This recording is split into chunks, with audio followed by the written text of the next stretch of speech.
Bismillahirrahmanirrahim. Assalamualaikum warahmatullahi wabarakatuh. Wah, Selamat malam dan sehat, salam sejahtera untuk kita semua. Yang terhormat Bapak Khairul Bahli selaku dosen pengampu mata kuliah Data Warehouse dan Business Intelligence. Yang saya banggakan rekan-rekan satu kelompok dengan saya yang pada kesempatan ini kami kelompok 3 akan mempresentasikan hasil dari proyek mata kuliah Warehouse dan Business Intelligence dengan judul penerapan data mining algoritma atau C45 dalam memprediksi faktor penyebab penyakit paru-paru. Kami kelompok 3 beranggota 5 orang. Yang pertama Dori Rahmawati, Ilham Kurniawan, Isnan Fauzi, dan dengan saya sendiri Muhammad Jenal. Lalu ada Yana Maulana Yusuf. Pada kesempatan ini, untuk materi pertama akan disampaikan oleh Saudara Ilham. Waktu dan layar kami persilahkan. siap. Terima kasih Bang Jenal. Konsep data warehouse atau Power BI. Data warehouse digunakan sebagai media penyimpanan dan pengolahan data kesehatan yang terintegrasi. Business Intelligence berperan dalam mengolah data tersebut menjadi informasi yang mudah dianalisis. Melalui pendekatan ini, data mentah dapat diubah menjadi insight yang mendukung pengambilan keputusan di bidang kesehatan.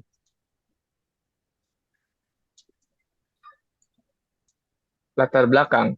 Penyakit paru-paru menjadi masalah kesehatan yang dipengaruhi oleh berbagai faktor, seperti kebiasaan merokok, aktivitas fisik, dan penyakit bawaan. Tingginya kasus penyakit paru-paru mendorong perlunya pemanfaatan data kesehatan secara optimal. Data mining digunakan untuk menggali pola tersembunyi dari data sehingga dapat membantu proses analisis dan pengembalian keputusan berbasis data. Tujuan penelitian. Penelitian ini bertujuan untuk menerapkan algoritma C4.5 dalam mengklasifikasikan faktor penyebab penyakit paru-paru menggunakan data sekunder dari Kaggle. Selain itu, penelitian ini bertujuan menghasilkan model pohon keputusan yang mudah dipahami sebagai dasar analisis data kesehatan. Next, Bang.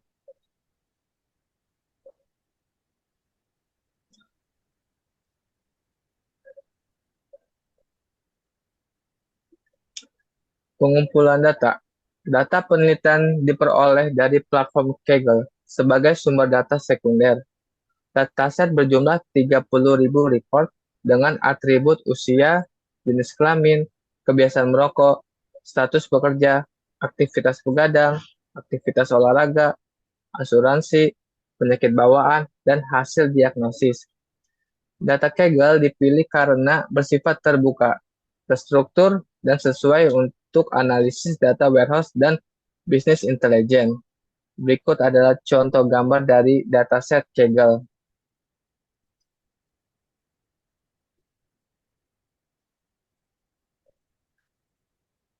Tahapan penelitian. Tahapan penelitian dimulai dari pengumpulan data, kemudian dilanjutkan dengan pre-processing data. Setelah data siap, dilakukan penerapan algoritma C4.5 menggunakan Rapid Miner.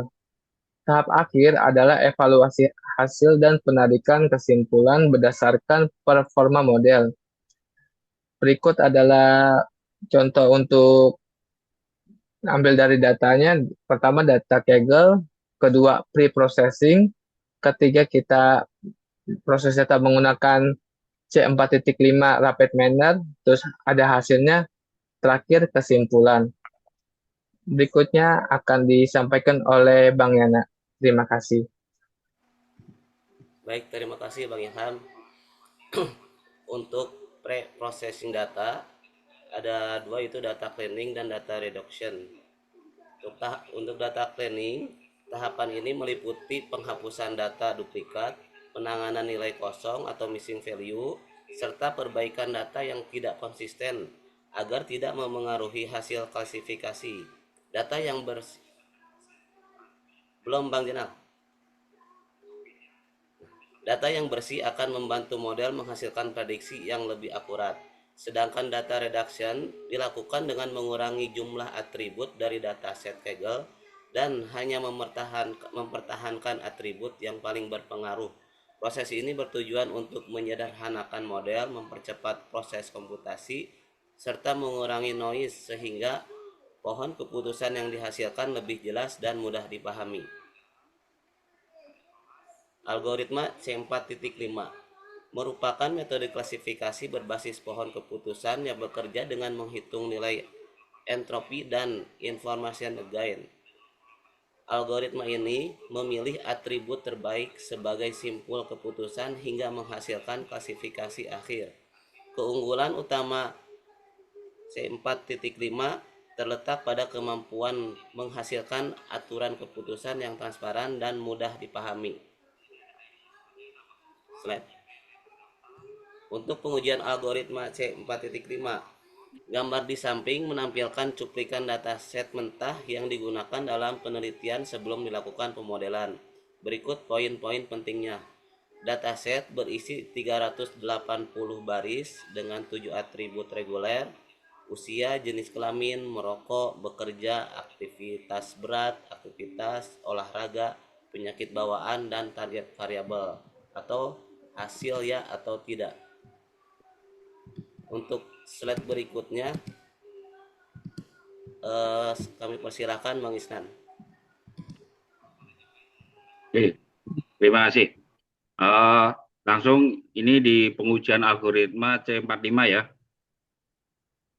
Data yang diprediksi yaitu dataset berisi 380 contoh dengan atribut seperti ID pasien, usia, jenis kelamin, kegiatan merokok, penyakit bawaan, hasil atau target aktual, dan prediction hasil atau prediction model.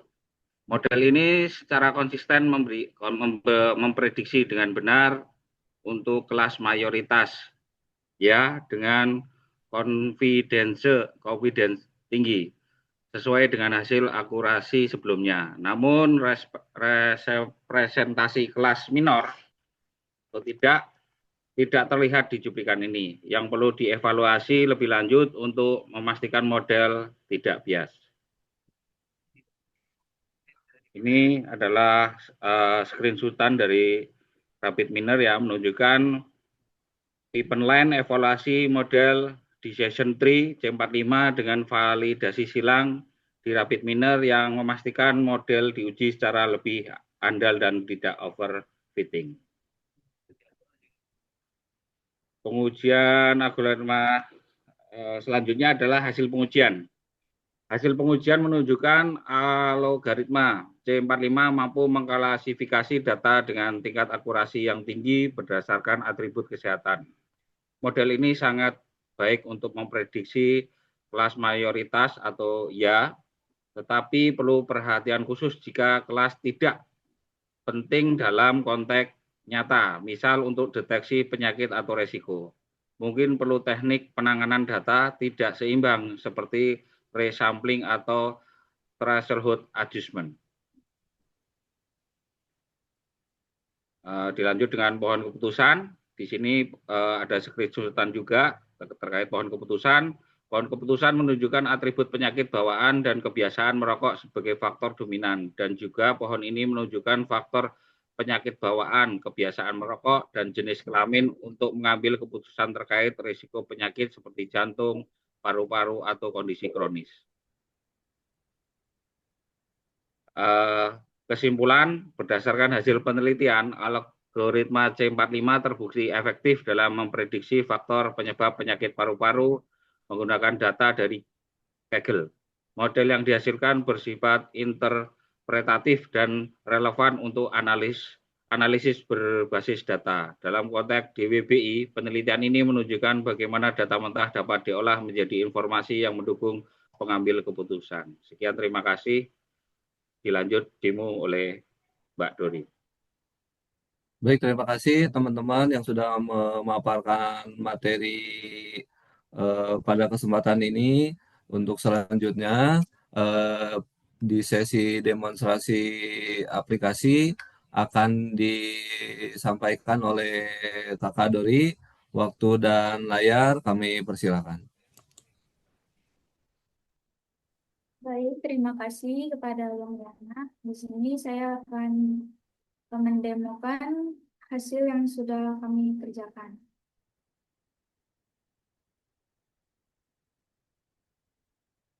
Oh, kelihatan nggak, Bang?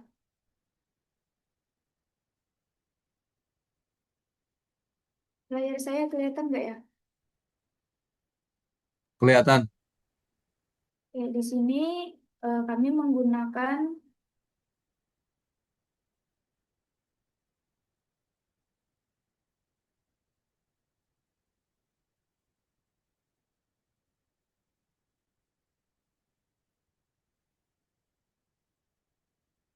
di sini kami membuat database menggunakan PHP MyAdmin. Sebelumnya kita harus menghidupkan MySQL-nya terlebih dahulu agar tidak error. Kemudian yang pertama, buat nama database-nya. Di sini nama database-nya DB Paru, kemudian tabelnya TB Paru,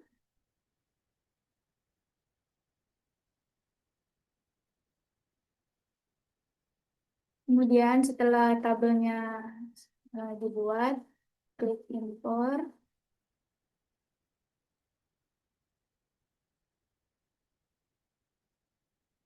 kemudian masukkan file tabelnya.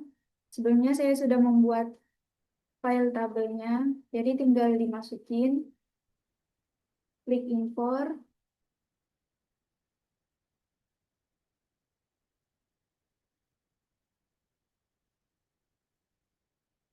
kemudian jika sudah begini berarti berhasil, tabelnya berhasil, tidak ada yang error. Di sini ada satu tabel namanya TB faktor penyakit paru.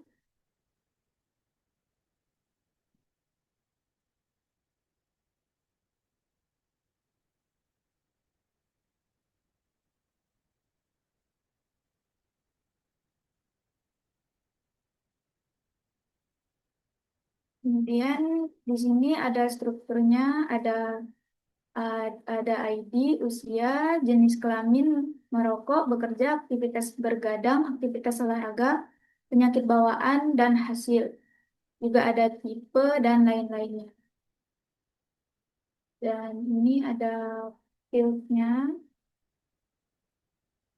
Kemudian setelah ini selesai, masuk ke Rapid Miner,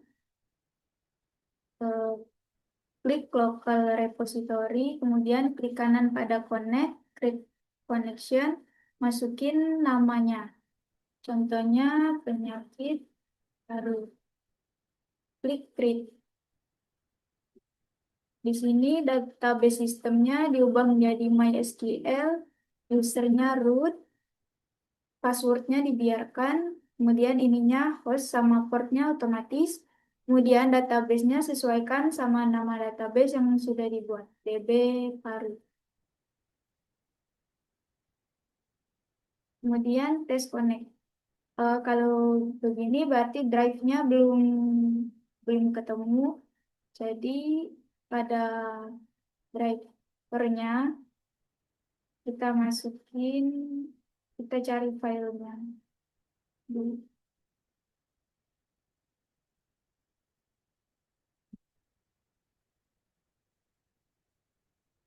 Masukin MySQL konektornya, kita coba tes connecting lagi, kemudian kalau sudah tes sukses, berarti sudah bisa connect. Kemudian masukin penyakit parunya ke dalam blank tag. Yang pertama masukin read database untuk membaca database-nya, sambungin. Kemudian ini tabelnya yang tadi Dan ini atributnya. Ada ID, pasien, dan lain-lain.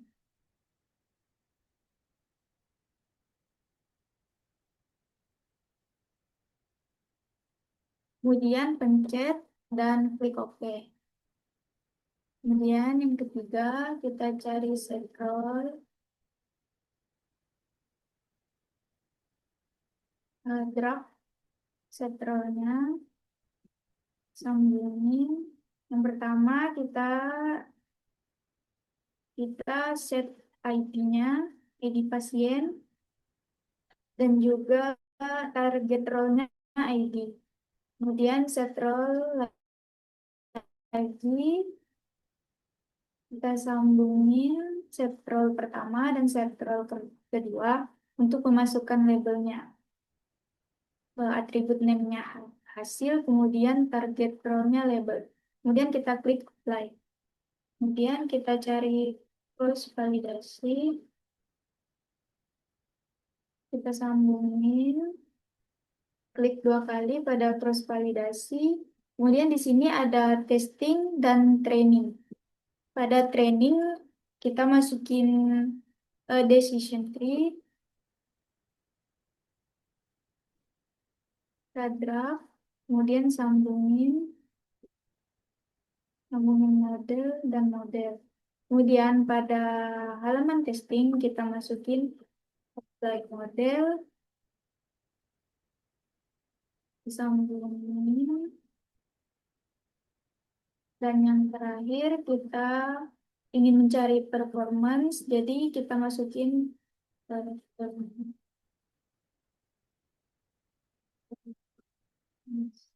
yang classification.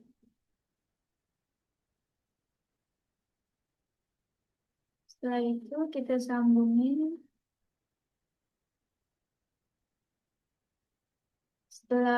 Jika tidak ada tanda merah berarti tidak ada error. Setelah data training sama testingnya dimasukin, kita klik proses. Kemudian pada classification-nya kita sambungin ke result.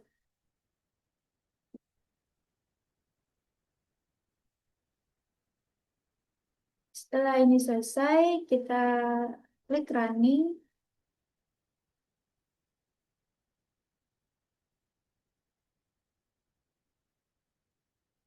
Kemudian ini ada hasilnya, akurasinya ada 99,47%. Ini ada prediksi ya tidaknya sama kelas record dan kelas prediction-nya. Kemudian di sini ada data cross validation-nya, setelahnya yang tadi, kemudian ini ada pohon keputusannya. Jadi penyebab utamanya berarti yang paling utama itu adalah dari penyakit bawaan. Kemudian di sini seandainya dia ada penyakit bawaan, berarti dia ada penyakit paru. Kemudian jika tidak, dilihat dari aktivitas merokoknya. Jika dia aktif, berarti dia dinyatakan memiliki penyakit paru. Jika tidak, jika pasif, dilihat lagi dia cewek atau cowok. Jika cewek, berarti dia terkena penyakit paru. Jika wanita, berarti tidak. Nah, sekian yang bisa saya sampaikan. Saya kembalikan ke moderator. Terima kasih.